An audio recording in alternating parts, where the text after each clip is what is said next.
सुनना देखो, भांड एक जाति है जो ये बहुरूपिया कला करती है।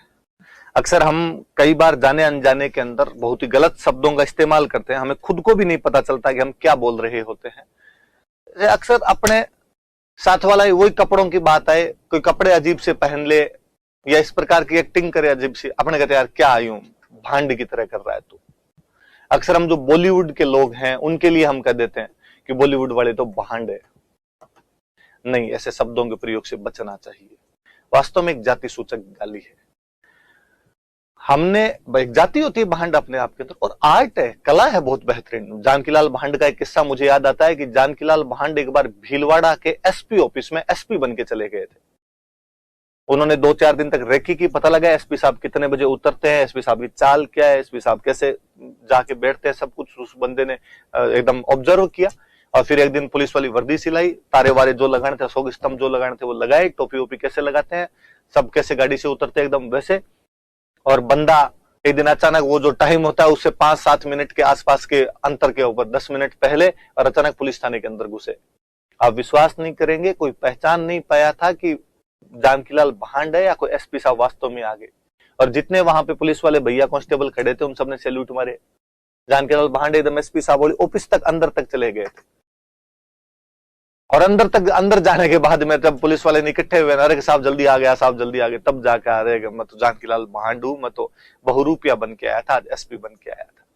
पुलिस वाले भी खूब राजी हुए, उन्होंने कहा अरे जोरदार एक्टिंग करते हो यार, एकदम एसपी साहब ही लग रहे थे। मुझे लगता है यार कोई आदमी एक्टिंग को कितना आत्मसात कर लेता है।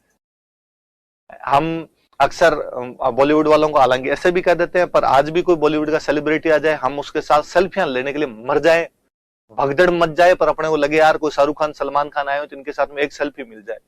हमें इन कलाकारों की भी उतनी ही इज्जत करनी चाहिए।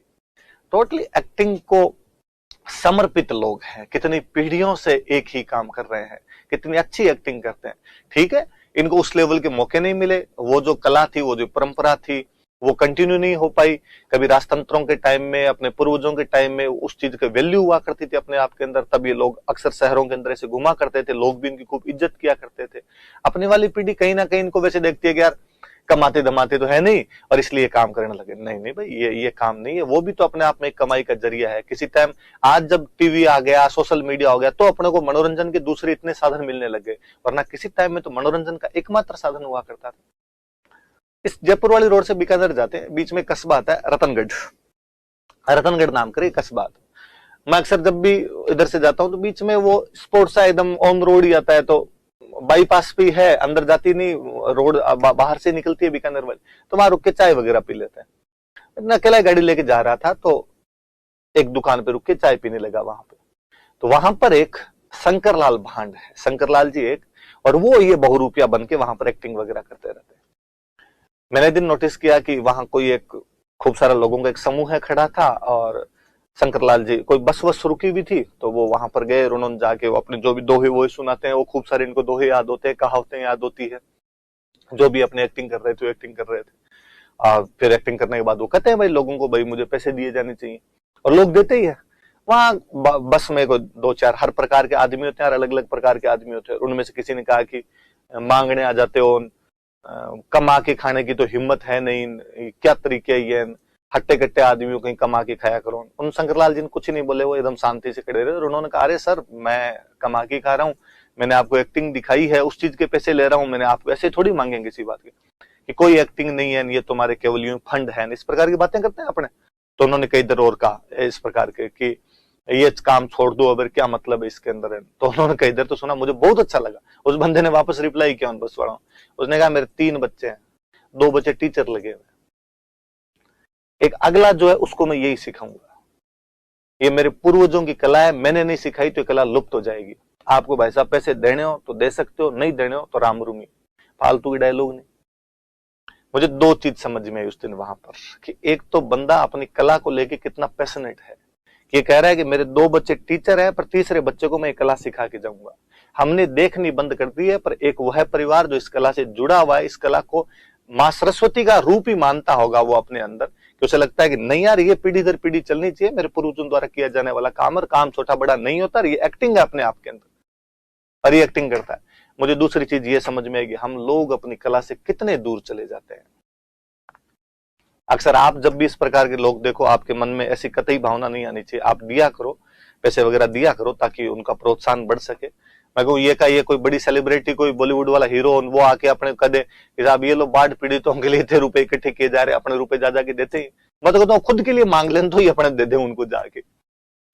और आज भी के साहब फलाने हीरो के इस प्रकार की खरोंची आ गई तो लोग यज्ञ हवन कर देते हैं, एकदम सद्बुद्धि यज्ञ तो क्या करे, दूसरे प्रकार के जो भी ठीक होने की यज्ञ इस प्रकार के कर दिए जाते हैं। तो इन लोगों का भी वह सम्मान किया जाना चाहिए, है ना। तो इस प्रकार के शब्दों के प्रयोग से हमेशा बचना। इस प्रकार के शब्दों का प्रयोग नहीं करते तो अपने किसी दोस्त को ऐसे मत बोलना आप।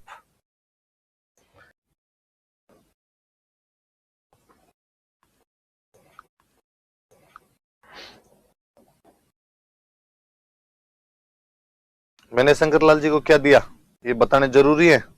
कितने दिए, क्या दिया? आपको नहीं लगता? आपको ऐसा लगता है कि मैं वहां से यूं चला गया हूंगा?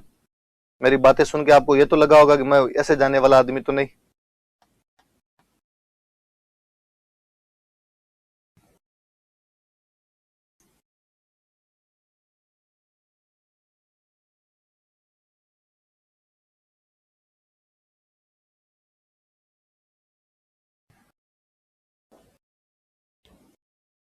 अच्छा, जब ये बहुरूपी आते थे बहुत डर लगता था। एग्जैक्टली महावीर, आपने जो बात कही, जब मैं खुद इस बात को देखता हूं कि कितनी परफेक्ट एक्टिंग करते हैं कि वाकई हम उनसे डर जाया करते थे, है ना। जो अक्सर अपने पुराने बॉलीवुड वाले उनके लिए कहते हैं कि पुराने बॉलीवुड वाले जो विलेन थे उनको वास्तव में पर्दे पे देख के भी डर लगता था कि प्राण, रंजीत, उनको कोई यूं दोस्त भी नहीं हुआ करते होंगे उनके। लोगों ने अपने बच्चों के प्राण नाम रखने बंद कर दिए थे कि वो उस जीवंत कर दिया करते थे उन किरदारों को, लोग डरते थे।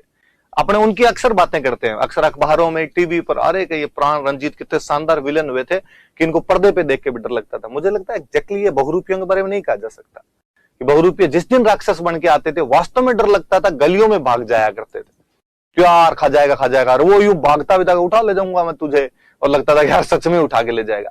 कितनी परफेक्ट टाइमिंग थी उन लोगों की कि यदि आप अपने किरदार से जो आप करना चाहते हो वो करने में सक्षम हो जाते हो, इससे अच्छी एक्टिंग और क्या हो सकती है।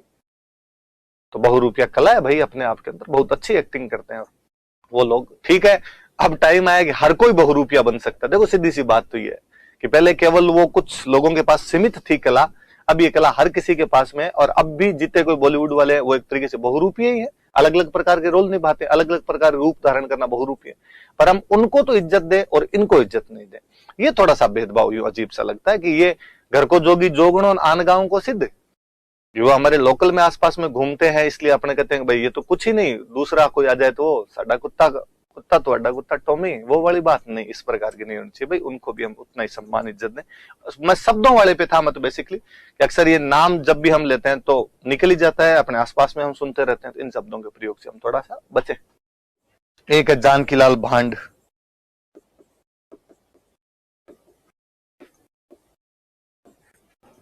जानकीलाल भांड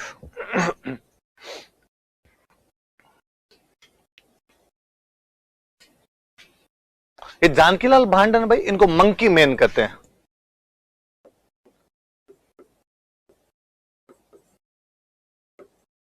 तो कोई पूछे आपसे कि किसे मंकी मैन के नाम से भी जाना जाता है, तो जानकीलाल भांड को मंकी मैन के नाम से जाना जाता है।